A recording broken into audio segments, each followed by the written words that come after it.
Good morning again, all. I'm going to introduce the speaker. You don't have to hand those out yourself. We can do it. Did everybody get a handout? Now that I've said that, did everybody get one? Yes. Yes. Okay. Super. Anyway, our speaker today is Lisa Montanaro. Lisa has worn and still wears many hats. She has been an actress, an instructor, and interpreter of deaf students, and for 9 years, a lawyer specializing in employment and labor law. She received her BA in psychology, speech, and political science from Hofstra. Is that right? Hofstra University, and her JD from Pace University School of Law. Today, she is an author, a success coach for hire, and a public speaker who delivers presentations on productivity, peak performance, life work balance, personal and professional branding, entrepreneurship, public speaking, conflict resolution, workplace issues, and career development. It goes on and on. Okay? And at present, she's also the webmaster host for the Women's Fiction Writers Association. Lisa is the author of The Ultimate Life Organizer and the brand called You, Personal and Professional Branding for Authors. That continues with the title of the book. The title of the chapter, rather, was featured in Launchpad, the countdown to marketing your book. Okay? Her advice, number one, successful book launches are spread over 3 phases: pre-launch, launch, and post-launch. Number 2, that no 2 book launches are alike. And 3, that savvy authors consider their own genres, styles, and needs when choosing from the abundant launch activities available both online and offline for each phase. As for her personal life, she's a native New Yorker. Today she lives in Davis. You said Davis on the website. Woodland. Okay. Moved to Woodland with her husband and 2 lovable mutts, and enjoys community theater, cycling, and traveling. The title of Lisa's presentation this morning is Ready, Set, Launch, Developing a Successful Book Launch Plan. So please welcome Lisa Montanaro. Thank you so much, Cheryl. And for those of you on Zoom, good morning. So we're going to talk a little bit about book launching. And yes, what I like to do is break it up into phases. And the reason is otherwise it's already extremely overwhelming. And so we're trying to deconstruct a very overwhelming process. By a show of hands, how many of you have launched a book in the past? Raise your hand if you've launched a book in the past. Okay. Anyone launch over 10 years ago? Anyone besides me? And the reason I bring that up is things have changed a lot. So this book came out in 2011. Anyone launch over 10 years ago? Okay. Pardon? Thank you. All right, Luann, yep. Anyone launch in the last 5 years? That's 5 years. Okay. Anyone launch in the last year? Last year? Okay. Who is launching in the future? I've talked to a few of you this morning. Yeah. All right, we want all your hands raised, right? Yeah, good. Okay, so all of you will be launching in the future, so that's actually great. We're going to start with some tips for a successful book launch, and then we'll go into the phases. I do have a handout, and for those of you that are on Zoom, you can access it at tinyurl.com/ready-set-book-launch, and I put that in the chat for you earlier, so you should be able to get it. And for all of you, you can access it if you want a PDF copy of this. You can access it also at tinyurl.com/ready-set-book-launch, and I can send that to Bernard also. Okay, so top 10 tips for a successful book launch. First one is create a book launch marketing plan. And then don't just create it, use it. So what happens to a lot of people is they have all these great ideas, and some of them actually capture those ideas and put them in something, but then don't do anything with that or execute it. So, yes. Oh, you're just saying me, maybe. I was like, question already, awesome. The key is to plan, and then to use that plan. People often ask me, and we'll talk about that next, like, where do you put that in terms of getting organized? And so I'll give you a tip on that. The second tip is start early. So planning should begin as soon as you get your book deal. And if you're self-published, it should be as soon as you say to yourself, self, I gave myself a book deal. So as soon as you decide that you will be launching a book, whether that is a year and a half in advance or 2 months in advance, whenever it is, that is the time to start. So do not wait until the last minute.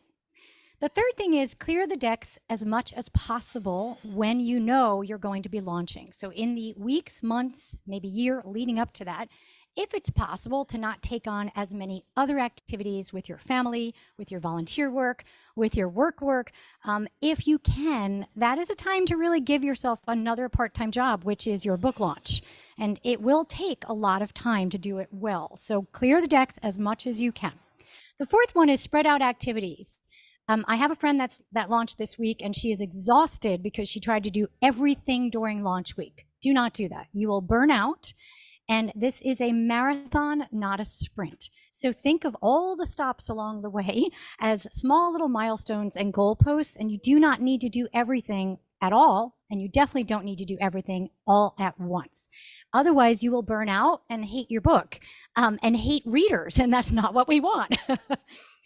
The fifth one is a little controversial for people. Try to get comfortable with self-promotion. And we may want to rephrase that as try to get comfortable with book promotion. So what people hate is the idea of self. They say, you know, I don't want to be promoting myself. You're actually not. You're promoting the themes in your book and the experience the reader will have when they read it. And when you can think about the issues in your book, the themes, the experience you're giving a reader, and realize that that's what you're sharing with the world and that's how you're connecting with them, it takes a lot of the sting out of this feeling of, oh, I don't want to be self-promoting. So give that a little more thought. And it is essential these days, and that's what's changed a lot. Years ago, you got a book publishing deal and they had a marketing person on their team, and you did a little session with the marketing person or the whole marketing team. Nowadays, the publishing houses, whether they're big or small, are completely overstretched. And so even if you get a traditional publishing deal, they probably will not be giving you nearly as much attention as they would have in the past. Use the brand strands to market your book. So the brand strands are visual, auditory, print, offline, and online. And I know that sounds strange, but we are all a walking, talking personal brand. And so your personal brand is visual. So that would include your colors, your logo that you use on your website, on your books if you have them designed. It also includes how you look and how you show up in the world in terms of your actual personal brand. The auditory is your voice, and you will be doing, hopefully, interviews and podcasts and speaking engagements and book signings, and you will be reading from your own book. So you also have an auditory brand. And then print, of course, is all of your materials. I have business cards. Many of you saw my logo with the girl on the bike with the books. It's because I'm an avid cyclist who reads incessantly, so it's a good match. I also used to be the feature writer for the bike campaign for years online. And so that's a good match for my brand. So think about all of your print materials. Your books themselves are printed. They are part of your brand. They make up who you are as an author. And then offline are things like this, going in person offline to meet other people, to meet readers, going to the festival that Bernard brought up earlier. So offline takes up a lot. When people say like, oh, I don't want to be online incessantly, I want to do it the old school way. You can. You can go to bookstores and libraries and nonprofit organizations and historical societies. So that's your offline world. And then online is find a corner of the internet and make it your own. So people get very overwhelmed by all the choices these days, all the social media and their websites. And I always tell people, if you want to be on every social media, great, do it. But the better thing to do is to find one or two pieces of the internet and do those well and make really good sustainable connections with readers. The 4 C's of marketing is that you want to have great content, that you communicate consistently and makes a genuine connection with others. If you take nothing else today but the 4 C's of marketing, I've done my job. Because people get so overwhelmed by marketing and they think of marketing as advertising. They are 2 totally different things. Branding is different than marketing. Advertising is different than marketing. Networking is different than marketing. They all are different. Think about it like this. Your brand is your heart. It is the beating center of who you are as an author. Then the marketing is sort of the skin that you wear on the outside. That's how you engage with the public.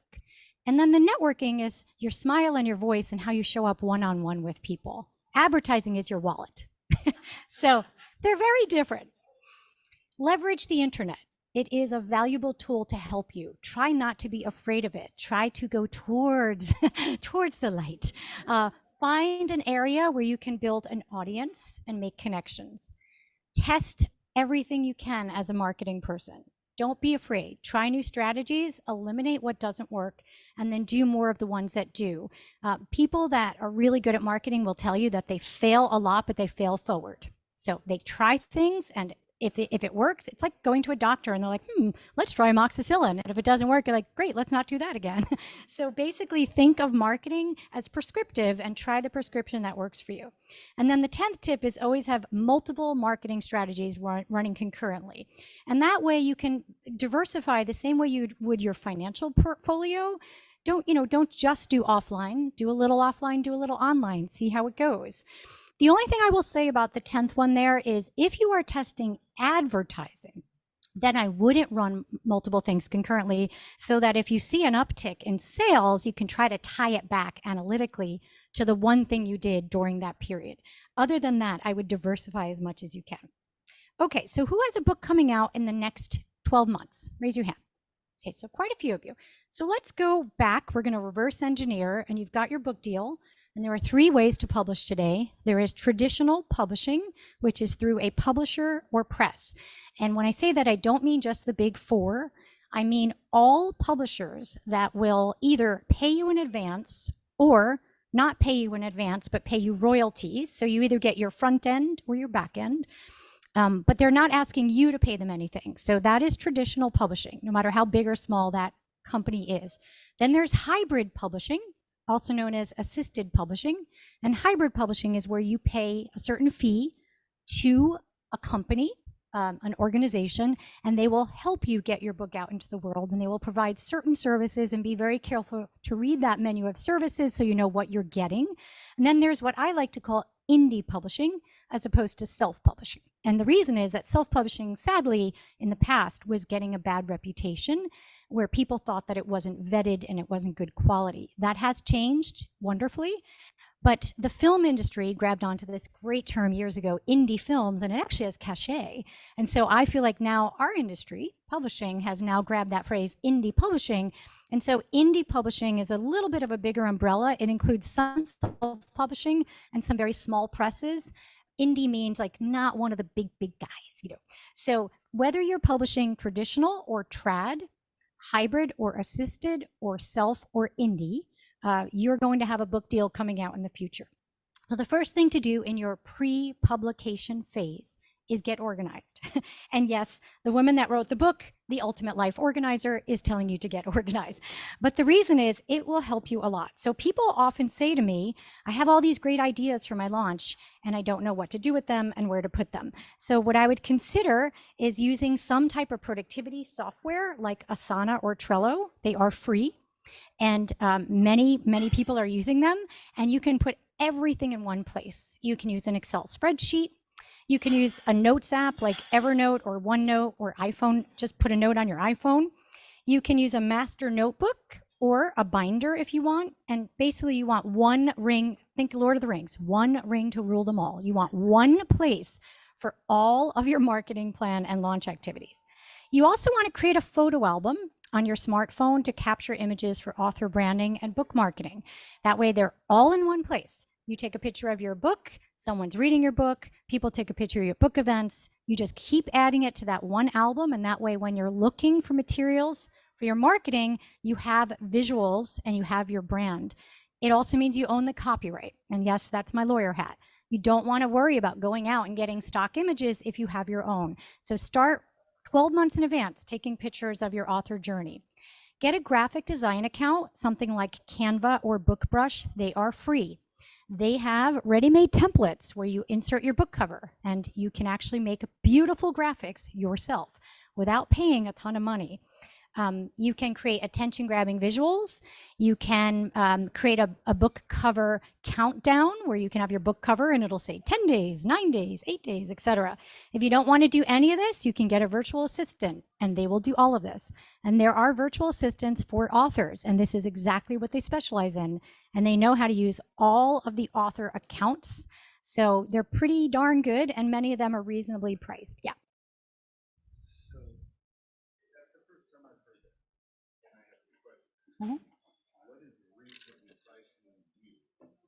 Good point. Yeah. So the question was for those on Zoom, what does reasonably priced mean to me and where do you find them? So reasonably priced could mean anywhere from 15 to 100 an hour. And I'd say the sweet spot tends to be 25 to 60 an hour for some of these virtual assistants. There are several places to find them. Usually they hang out in what I call Facebook author-reader collaborative groups. So they are collaborative groups where authors and readers hang out together, and they will pitch their services, and they're not supposed to self-promo, but people will say, hey, I'm looking for someone to do this, and they'll say, hey, I can do that. You can also ask other authors. Like I know someone in Davis, and this is what she does, and she's excellent. And you can ask another author, hey, are you using a virtual assistant for anything? And that's the best way to get a referral. There is the official International Virtual Assistants Association, IVAA, if I did that correctly. And you can go on there and do an RFP and put in what you're looking for, and people will pitch themselves and they will give you their rates and everything. So if you wanted to go that formal, but my first piece of advice would be to ask other authors. Yeah. So now you're still 6 to 12 months out. Now you want to build your author brand and your book platform, and they are different. Your author brand is you. It is who you are as a writer, what you write about, multiple genres, and if there are any through lines or themes throughout what you write. Even if you write in completely different genres, you may have some through line or theme around your brand. Your book platform is about one specific book. And so people tend to confuse their author brand with their book platform, and they are two different things. So keep that in mind. There are different exercises you can do to get at your brand. My chapter in this beautiful anthology done by Mary Helen and Grace, my chapter is the opening chapter all about branding. And we don't have time to go deeply into it, but there are, as I mentioned, 5 brand strands: visual, auditory, print, online, and offline. And then one thing that I recommend all authors do is come up with your 5 branding words for you as a writer. So what are 5 words, adjectives, that describe you as a writer, as an author? And then what are the 5 words that describe your book? So just keywords or themes. Some people go deep into this and they actually come up with 5 branding words for each character. And it does help you a lot with talking points. Like if you're in an interview and someone's like, so Bernard, tell me about yourself as an author. You're like, you could think of your 5 branding words in your head. It makes it a little easier. And if someone's asking about, what's that, your antagonist, what a great villain, talk to me a little bit more. And of course, what we tend to do is talk a little bit more about scenes, but there may be spoilers. So if you have 5 branding words for your antagonist, it can be very helpful also. And a pro tip here is don't make your branding words negative. Don't laugh, but I hear people do this. They're like, my 5 branding words are, and some of their branding words are negative. This is a time to be braggadocious. Do not make any of your words negative, for yourself at least. Create your elevator pitches. So your author slogan and your book's hook, 2 different things. Your author slogan is, I write book club fiction, historical fiction, family drama that features complex characters breaking barriers and fighting to truly be themselves, despite obstacles in their way, including the time they live in and societal stigmas. That's my author slogan. That's me. So I write family drama, historical fiction, book club fiction that has complex characters that are fighting to truly be themselves, whatever time in history they lived in. Yeah. Nope. Sorry. Yeah, I could send it to you if you want, but yeah, those are my cheat sheet notes. I also write nonfiction revolving around productivity, life-work balance, and branding. But what's interesting is people say, like, how does a nonfiction author go to a fiction author? Many of you have done that, correct? Yeah, tons of people have. There are tons of people that are writing nonfiction and fiction, and they often will get a pen name, and I tell them, think about a holistic brand so that you don't have to market two different brands and two different businesses, which is so much work. So I own the fact that I write nonfiction and fiction, that it comes out of this brain. And because of that, I tried to encompass that in my author brand. Whereas a book slogan, a book hook is, my debut novel is a multi-generational family drama that deconstructs how a secret forever shifts an Italian-American family between the late 1960s to present day. Very different than my author brand. That's a book's hook. So make sure that you have two of those on hand and write them out and then say them out loud, and make sure you don't trip on any of the words. And if you do, like someone had in their author pitch, I think, or their book pitch, ameliorate. And every time they tried to say it, they would trip on it. I'm like, so let's say something like improve, which is a lot easier to say. Yeah. So just try to say it out loud, because remember, you're going to write that and you're going to say that many, many times. Figure out your target audience and brainstorm how to reach that audience. Where do they shop, eat, work, live, travel? What other books are they reading? What other authors do they love? Are they online? And if so, where do they hang out? Are they on TikTok? Are they on Facebook? Are they on Instagram? Are they on Threads? Do they go to YouTube? Do they still visit bookstores? Do they love audiobooks? So think about your target market. And by the way, another thing is, just forget the idea right now that your target market is everyone. It is not. And you're going to get some 1-star reviews from people that are not your target market.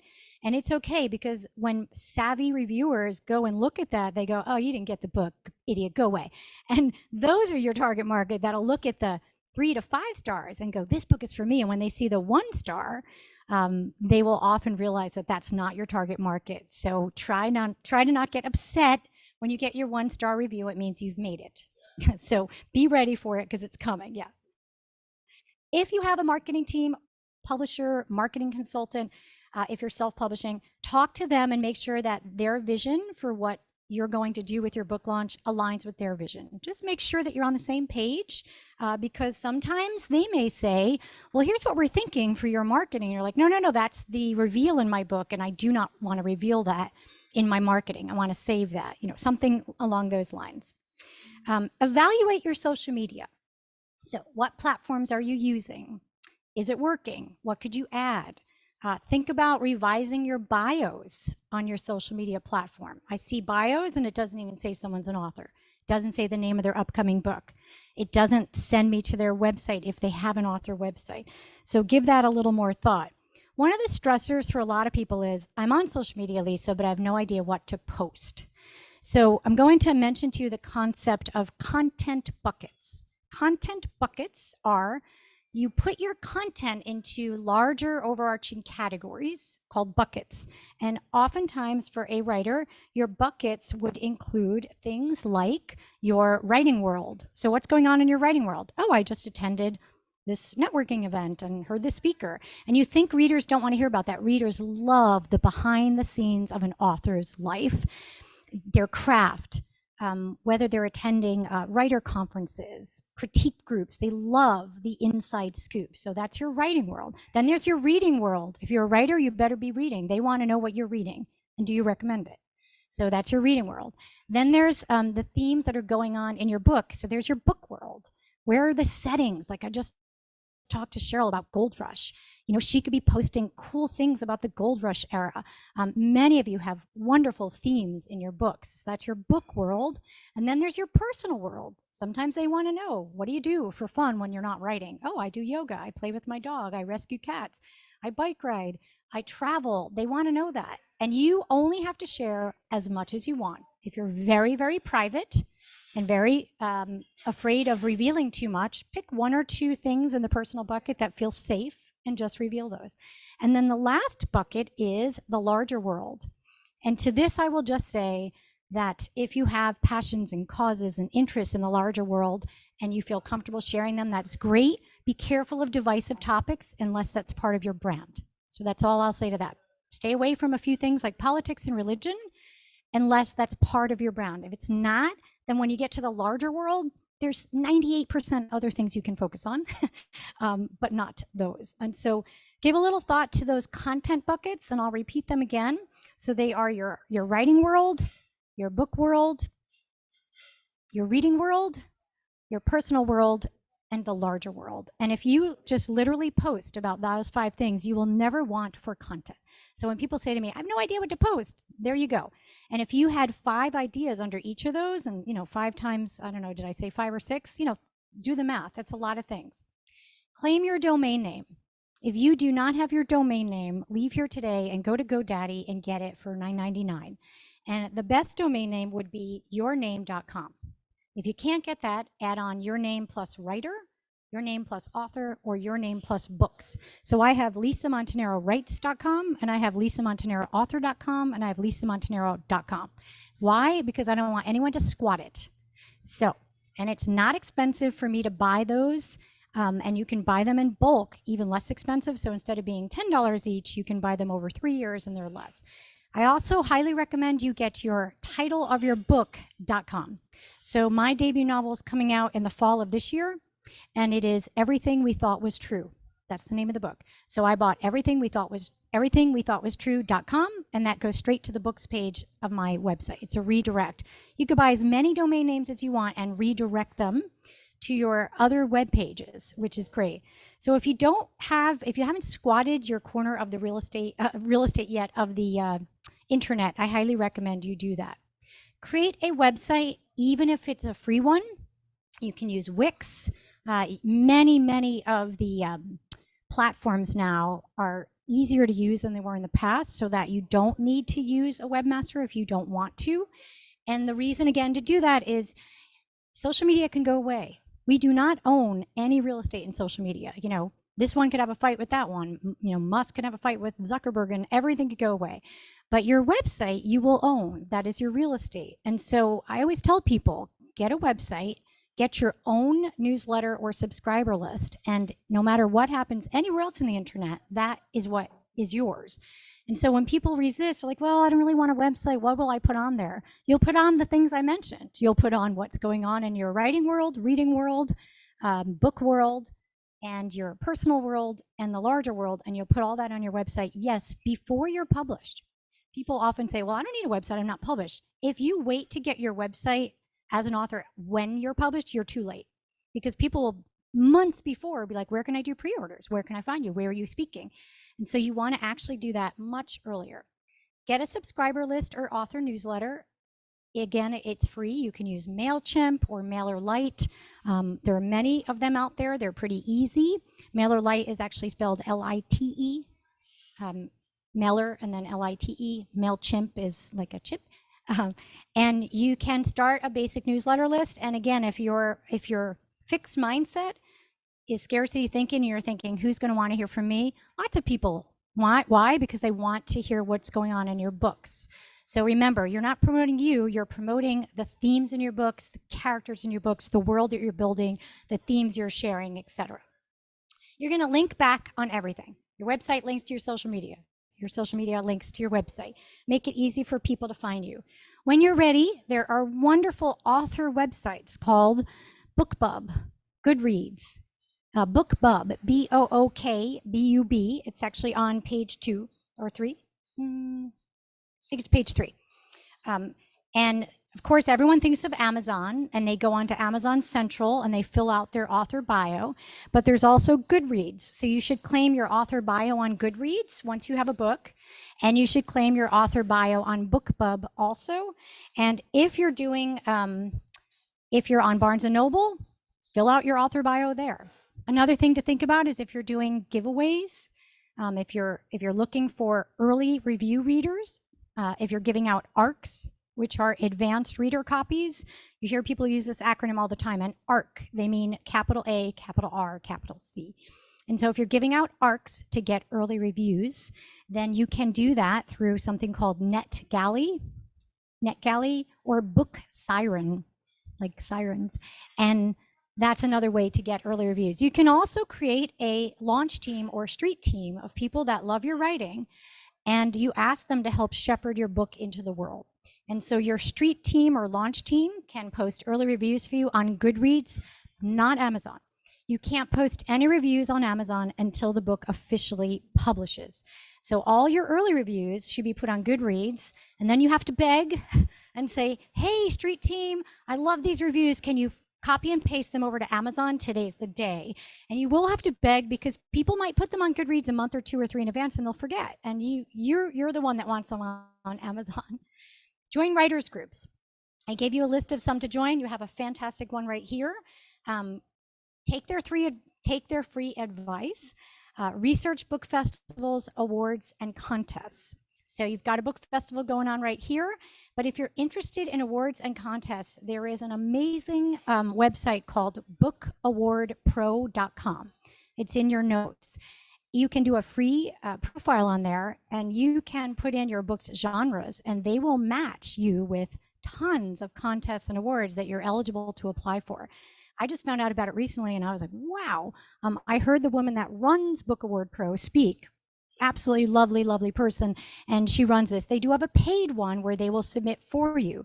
But the free one is they will match you. They'll send you a list and they'll say, hey, Mike, this is a list for your book. And people say pre-publish sometimes. You can actually sometimes submit your manuscript for awards and contests. And you're only eligible if it's not published. And then they have separate ones for post-published. So that's another really cool one. People ask, why in the world would I want, a Book Award Pro, P-R-O, like professional.com. If you're self-publishing, create your book cover. If you're not self-publishing, wait until your publisher has your book cover. So there are certain milestones along the journey of pre-publication. And the first one is announcing your book deal, whether you give yourself the deal or someone else. Hey, everyone, I'm so excited. I have a book deal, or I've decided to publish my book, and here's when it will come out. The second huge milestone is title reveal. The third huge milestone is cover reveal, and it's a big one. So your cover reveal should be blasted out to your newsletter list, to your launch team, to your friends and family, and it should also be blasted out if you're online on social media, your website, etc. So if you have a book cover, share it. Post an excerpt from your book. If you're self-publishing, you are allowed to do whatever you want. If you're not self-publishing, your publisher may not allow you to post an excerpt, so please check with them on this, because sometimes they cannot have any of it out on the internet until they publish the book, and then they'll allow it, so just ask.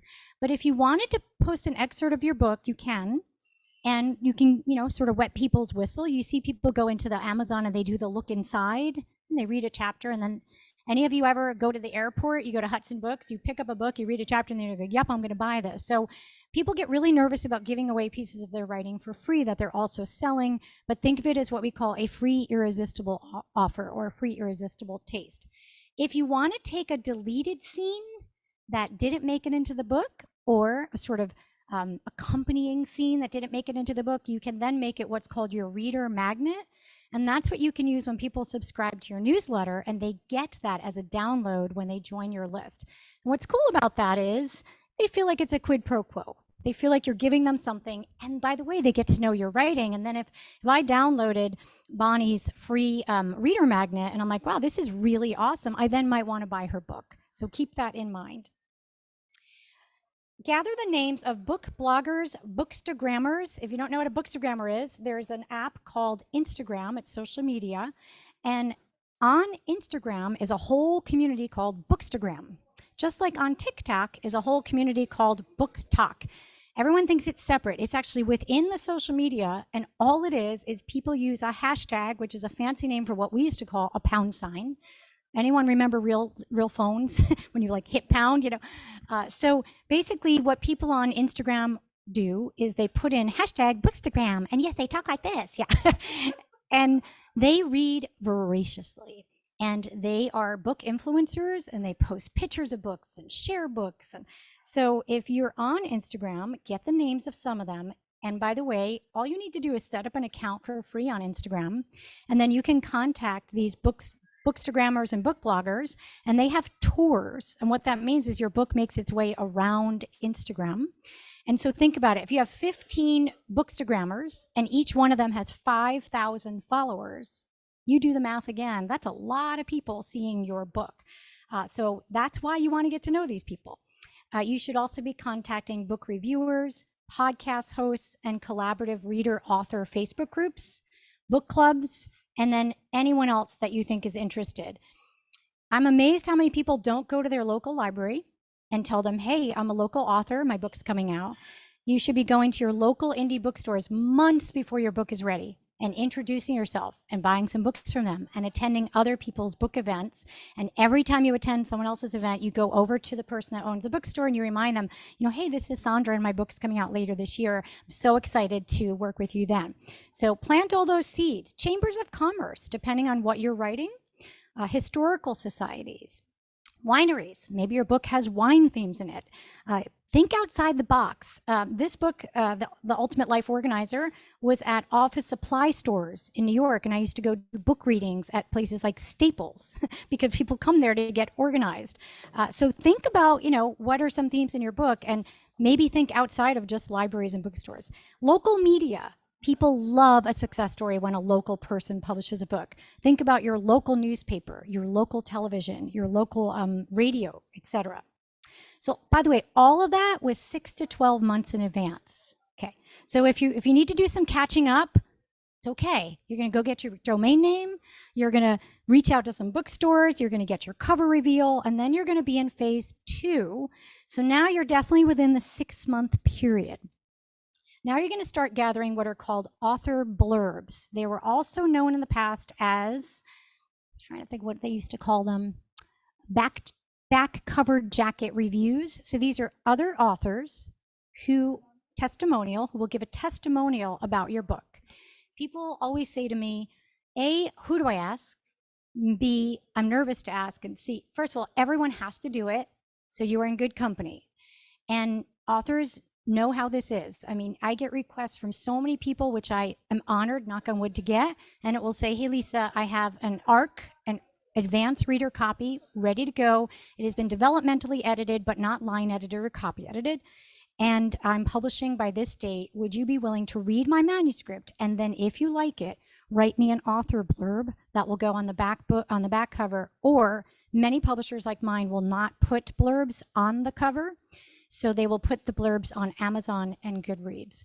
And so everyone does this. And so you want to ask people. Now, I'm probably of the school of thought that, go ahead and reach for the stars, right? Ask someone that you honor, you totally admire their writing. But be aware that some of the really famous authors, A, have gatekeepers, and B, they're getting these requests incessantly. So what I would do is ask someone that you have a relationship with and maybe either loves your writing or has a connection to your genre. So sometimes people would ask me, I'm a nonfiction published author right now. My debut doesn't come out till later this year. So when I was getting review requests from fiction writers over the last 5 years, they would say, but you're a webinar host and you're out there. I'd say, right, but I'm not a published fiction author. So you want a published fiction author on your novel, and you want a published nonfiction author on your nonfiction book. So try to at least be in the global category of nonfiction or fiction. But like if you're writing, like I'm writing family drama, my blurbs, my author testimonials will come ideally from people that are also writing family drama. So think about asking people and give them time. There's nothing worse than getting a request with a PDF manuscript that's 325 pages and you're launching in a month. People need time to read your book, to determine if they want to write it, and then they'll send it to you. And then one other thing is, it is bad form to take the review and cut it and chop it the way you want it and not send it back to them. Their name is going on your book cover and on Goodreads and on Amazon. If you say, hey, this is too long to fit on the cover, I needed to cut it, get approval for the new quote. Otherwise, you will make an enemy, and that's exactly what you don't want. Build your launch or street team and ask them to help with your book. Line up early reviewers. Nothing better than a book's up on Goodreads and I see early reviews. If you are debuting your novel, join a debuts group for your year. Every single year, it's called the Debs. They name themselves, and like in 2017, they were the 17 scribes. Every year, there's a group of debut novelists. Anyone else debuting their novel this year? Okay, if so, I was going to say there's the 2024, obviously. Do your cover reveal everywhere. Nail 5 to 7 target words about your book. Have those memorized. So that way when people ask what's your book about, you have your elevator pitch, but you can also think of some great themes that are in your book. Create a hashtag for your book. I know it sounds weird, but Just like on social media, you have a hashtag for other things. You want a hashtag for your book title. So if your book title has a hashtag, then when people are online, they will use it if you are using it. And it's a great way. You could then, it's a way to cheat. You could then put in your hashtag on Facebook, Instagram, Twitter. You could see every post about your book, even if someone didn't tag you. I'm going to say something now that's quite controversial. Don't read your own reviews. Don't read your own reviews. People go, what? Your book, the minute you release your book into the world, it is no longer yours. It now belongs to the world. They are allowed to say what they want about it. People will then have to use a discerning eye to determine whether that review is appropriate for them or not. Reviews are for other readers. They're not for the author. If you read 100 reviews and 98% of them are glowing and 2 of them suck, guess which ones you will focus on? It is human nature. You will go into that scarcity thinking, fixed mindset, comparison trap syndrome, imposter syndrome. It'll all rear its ugly head. What you can do instead, if you're really concerned, is get a trusted writer friend, author friend, family member, and have them read your reviews and have them give you a summary of your reviews and how the book is doing. And if you think you can handle this and you have an amazing backbone and great self-confidence and self-esteem and don't suffer from any of the syndromes that writers suffer from, then have at it. But if not, I saw an author yesterday that launched, and she had something like 100, maybe it's 50 reviews her first day, which is unreal. And she had some sales and people talking about her book online, and she had one-star hater review because clearly that person was a jerk. And we have equal opportunity jerks out there. And that's all she could focus on. And everyone had to say to her, like, don't read your reviews. Yeah. So I know a lot of people disagree with me on that, but there's really no reason for you because you can't change the book now. You're not going to go back and be like, great, reader number 50,000, 25. I'm sorry that you didn't like this. I'll go ahead on page 85 and change that just for you. Of course you're not. So once it's out into the world, it's no longer yours, it's theirs. Create a book trailer. I know it sounds silly, but you can do it on your own phone. You can have your cover. You can add music to it.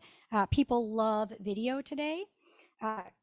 Get organized with bookstores, libraries, influencers, and create a spreadsheet and try to track it. Set up some book signings. They do not have to be on your launch day. In fact, I highly recommend on your launch day, you take your day off of work and do not have any major events unless you want to. If you do have a good online presence, people will be well-wishing you all day long on social media, posting pictures of your book. And so that's probably not the day to not be online. So if you have a good online presence, focus on that and do your bookstore event, library event sometime that week, but maybe not the same day. If you're going to do ads, you want to check out the cost of ads.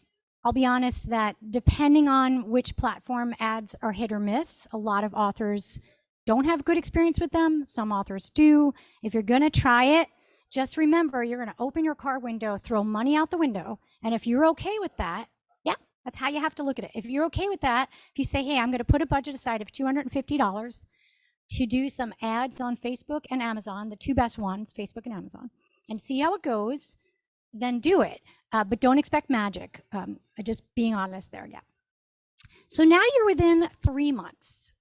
You're going to plan a virtual launch party. I know that sounds weird, but everyone focuses on in-person launch parties, and they do them at bookstores and libraries and restaurants, and those are awesome for people that are local. But you have people from Seattle and New York and Germany and Australia that are friends and family and readers that want to be involved in your book launch. So you can, for free, set up a link on Zoom and say, we're going to have a book launch on this date, and people will show up on Zoom and they will wish you well. And you can talk about the book and you can do a reading. If you're going to do a book launch, have someone moderate it so you're not on Zoom by yourself going, welcome everyone to my book launch. It's a little awkward.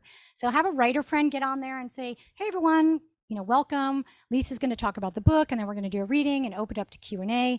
You can have fun. If your book has music in it, you can play the music in the background. If your book has a poem in it, you can read a poem. I have seen people do a signature cocktail, and everyone that gets invited to the virtual book launch gets a recipe of the cocktail, and then people come to the Zoom with the cocktail made at their house. So try to have fun with it. Be creative. Don't be afraid of it. Draft friends and writers and readers to help spread the word. Print author business cards. I know people say these days no one grabs business cards. They're still a great branding piece, and you can use overnightprints.com or vistaprint.com, and they're both pretty reasonably priced. Post your background info for your book on your website and social media. So your back cover description should be online. If you're running a pre-order campaign, share it widely. To do a pre-order or to not really depends on you. Some people love pre-orders because they feel like, wow, I have built-in sales before I launch my book. Other people feel like it's way too much pressure leading up to their book launch and they don't want to deal with it and they just want to hit a button and then that day they launch. So I would say go with your gut. If your gut says do a pre-order. The other thing is from a marketing standpoint, if you know you have a ready waiting audience for pre-orders, do it. If it might be crickets and no one knows about your book yet, don't do a pre-order, because then you're going to be spending all this time and energy marketing a pre-order and then you have to do it all over again when you launch and you're going to burn out, and that's a bit exhausting. Little free libraries, you know those adorable little free libraries in communities? Some people put their books in those little free libraries as a way to share them for free. Some people ask people around the country or world to put their books in little free libraries and then post pictures of them online, which is really kind of cool. I know an author that did a little free library campaign and got her book into all 50 states. One little free library in every state, and someone posted it and she put all 50 of those pictures on her website. So kind of a neat little campaign. Send a press release to your local media. Again, local, Elise of blah, blah, blah published a book and here's what the book's about, and Elise will be appearing at this local bookstore. So a real press release should go out to your local market. Tie some of your marketing to holidays or anything else that's going on. If your book deals with Black History Month. If your book deals with romance, Valentine's Day. If your book has a mother-daughter relationship, Mother's Day. If your book, like mine, has an LGBTQ character who's closeted in the 1970s in an Italian-American family, Pride Month. If it's Christmas, Hanukkah, try to tie your marketing, and that's when you have your sales. Because you're like, hey, everyone, my book is romance, Valentine's Day coming, I'm doing a half price sale. So that gives you a great time to reinvigorate your launch or your marketing. Now you're within 1 month. A sales sheet for bookstores, festivals, and libraries. A sales sheet is book cover photo, your author photo, the back cover blurb, 1 or 2 testimonials from other authors, and then your ISBN number, sale price, and where they can order it. And if someone doesn't want to buy the book right there, they take your sales sheet with them from the festival or bookstore, and they now can go buy it later on. So it's a little one sheet. Feature praise that your book has garnered on your website. Question, yeah. Yeah, so I would have your book cover image, your image, because people want to know who they're buying from. If you don't feel comfortable with that, you can leave it off. The back cover description, 1 or 2, depending on space, reviews or testimonials or book blurbs, and your ISBN number and order info. And if you want to get really fancy, these days, people are putting a QR code, just like this, on the sales sheet, and when someone puts their phone on it at the festival, they walk away and everything pops up on their phone, which is pretty cool. And you can create those for free online. Put your author blurbs on your website. So the author blurbs that go on the back of the book that say, this book is awesome, put those on your website also. I know they're on Amazon, but I might come to your website to buy your book. So I want to see your author blurbs there. I want to see an extended acknowledgments there. If your acknowledgments is 1 page and you wanted to thank everyone and you couldn't, put in extended acknowledgments. I love when I see authors express gratitude. An author did something really cool recently, and I have to say, it made me like her more, because I thought not only is she a fantastic writer, but she is a good literary citizen. She put everyone that wrote her a testimonial for her book, that's an author, she put the testimonial on her website with a cover picture of their book cover and a link to buy their book. And I'm like, hot damn, is that good? Because it makes me realize what type of person she is, that she's, spreading the love for other authors, which I thought was really cool. Include on your website a behind the scenes or extras section for everything book related. It is a fun section. I have playlists of music because I have the 60s, 70s, 80s, 90s, and early aughts. So I have music that's featured in the book.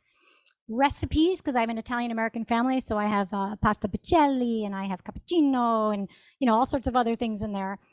Details about locations, so I have New York and Los Angeles.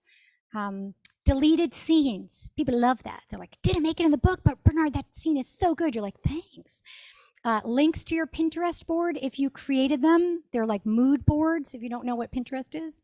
So sky's the limit. You're an author, be creative. Anything and everything that you want people to know. Your research, if you write historical fiction, my next book is pure historical fiction about a group of trailblazing lawyers who are women in the 1950s. And I did tons of research at the Harvard Law School archives, and I took a ton of pictures while I was there, and that will all be featured on the website because people love to know, what research did you do? Question? Nope. Okay.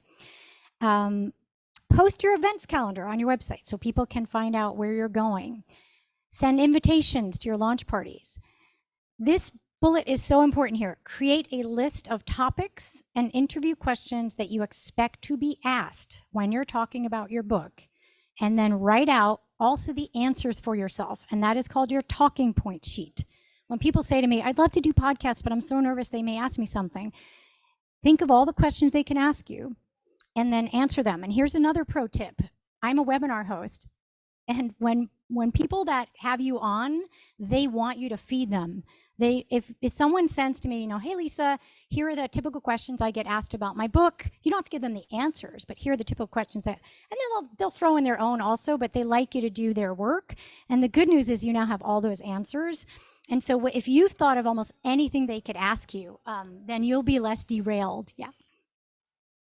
So I'm trying to think of some creative ways to use that other than virtual interview. Yeah. For example, you suggested putting out on your website. Sure. Yeah. Yeah. So just in case you didn't hear on Zoom, other creative ways to use that. So there are a few different ways to use that. One is some people on their website have book club discussion questions. So if you took all this time to come up with great questions, then create a section on your website called book club discussion questions, and then also have a little contact form, say, want me to come speak to your book club?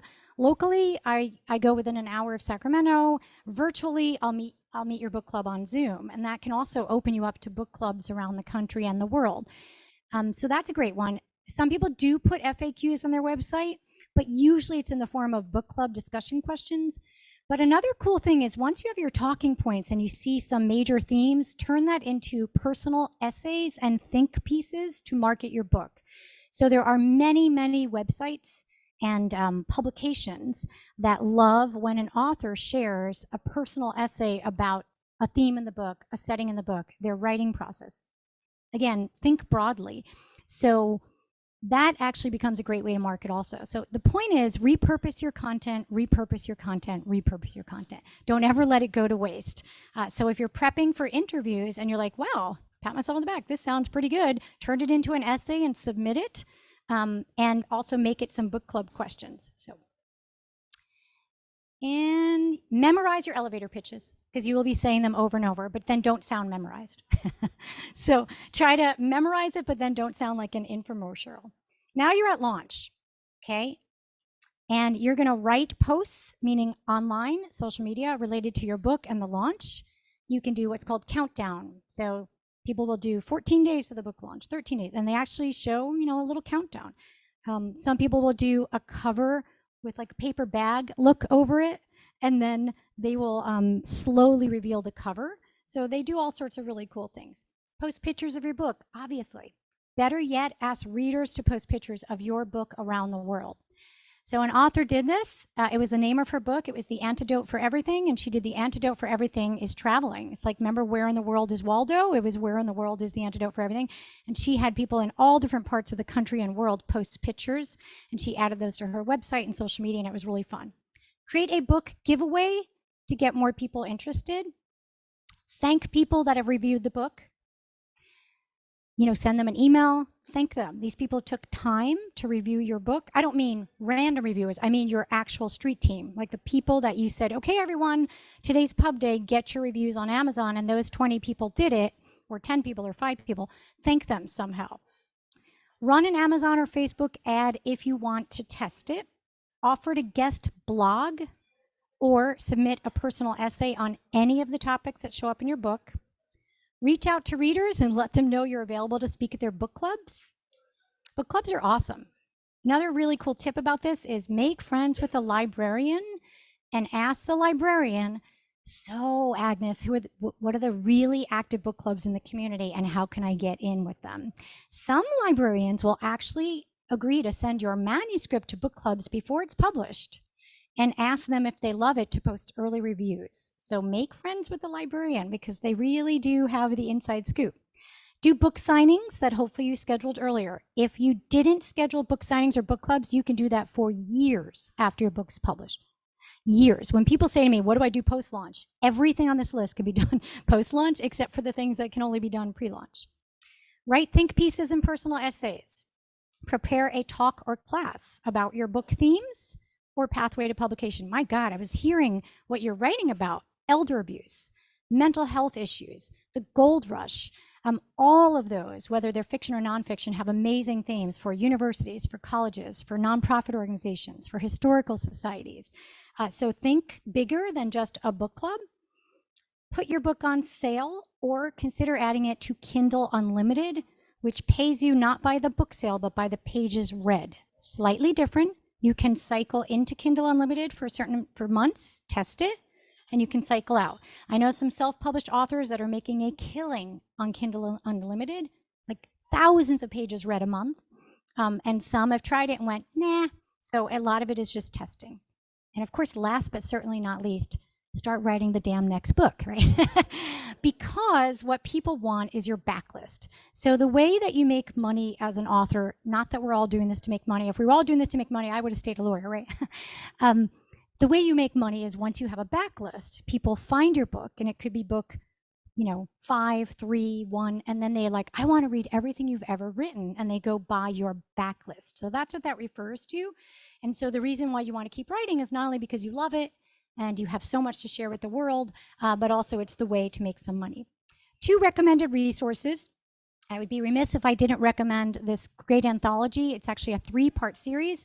It's Launchpad, the countdown to marketing your book. There's also writing your book, publishing your book, and then marketing is the last one in the series. And my chapter's in here, but there's, I think, 15 other fantastic chapters, like deep dives on social media, marketing, book clubs, etc. Before and After the Book Deal by Courtney Malm. I heard her speak when I was speaking in Chicago at the Women's Fiction Writers Conference. Her book is the bomb. I mean, that book is so good. It is, and she interviewed hundreds of authors for that book. And so it's all about finishing, publishing, promoting, and surviving your first book. I highly recommend that. It has nothing to do with the first book. You could read that book if you've published 15 books. So I would highly recommend it no matter where you are in your journey. So any more questions? Questions? Come on, fire away. Go ahead.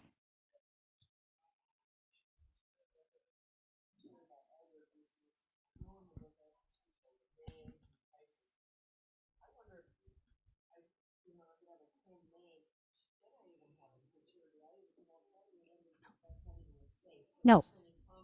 Yeah. Yeah. So great question. So there is pure nonfiction, where people write the fact, right? Then there's creative nonfiction, also known as memoir. There's also a fictionalized version or novel based on or inspired by a true story. And there are 3 very different things, and they're legally vetted 3 very different ways. So if you are writing a memoir, this is your truth about events as told from you, and you decide with your publisher or with your lawyer that you'd like to change the names, and maybe even for extra protection, use a pen name, then I would highly recommend you do not use any photos. And the reason is, in many states, someone's name or likeness used without their consent can be illegal. So I would be, using someone's name or likeness, which is their face, their photo, in some states can be considered illegal. So I would be very careful to not use photos unless you get permission. So if you're writing anything that feels like it might be nerve-wracking to you, you can join the Authors Guild for, I think, $100 and become a member. And then they have a free legal vetting process where they will look over either a publishing contract.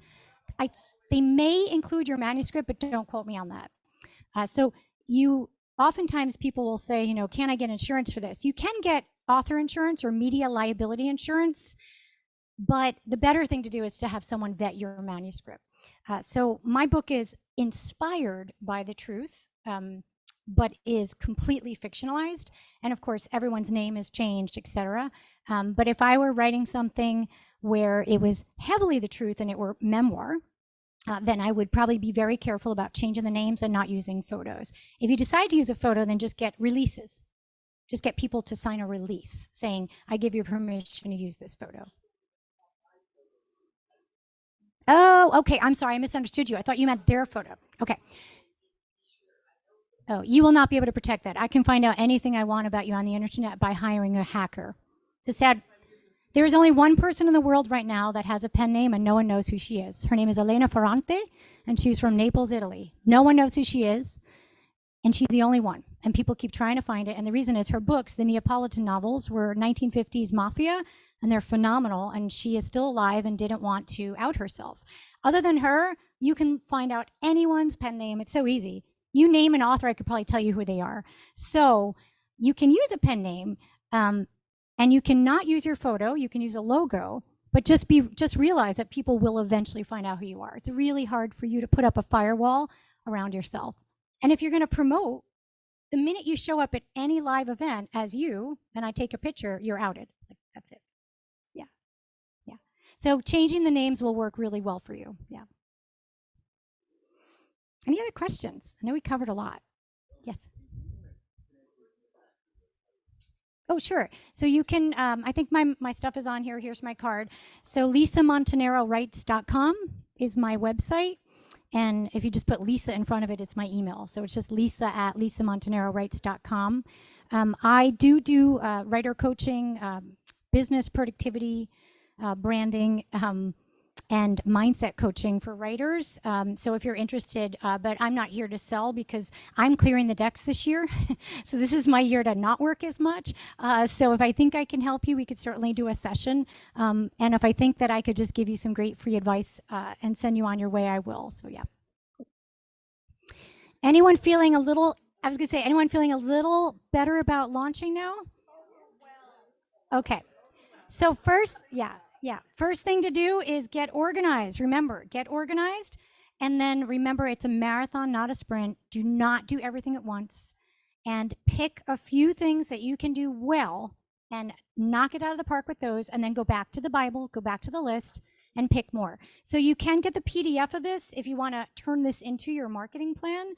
And it's just tiny, like TINY, URL.com/ready set book launch, and the RSBL are caps. Everything else is small caps. So in other words, ready has a capital at the front.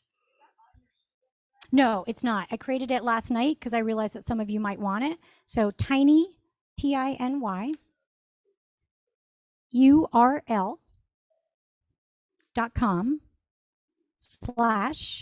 and then ready set book launch. And what I do for me is I underline the RSBL to know that those are capped. In other words, it's an initial cap for each word. Ready, READY, set, SET, book, BOOK, launch, LAUNCH, and then just capitalize just RSBL. Yeah. And if you have any problems, just email me. Yeah. And I'll let you know. Yeah. Yeah. I've got some business cards for you. Yeah. And thank you. And hopefully I will see you again. Now that I've met you, I will see you. I'm sure you know how it works. Laws of attraction. I'll see you everywhere now. And hopefully later on this year when my book launches, we can meet at an event. So it's been my pleasure.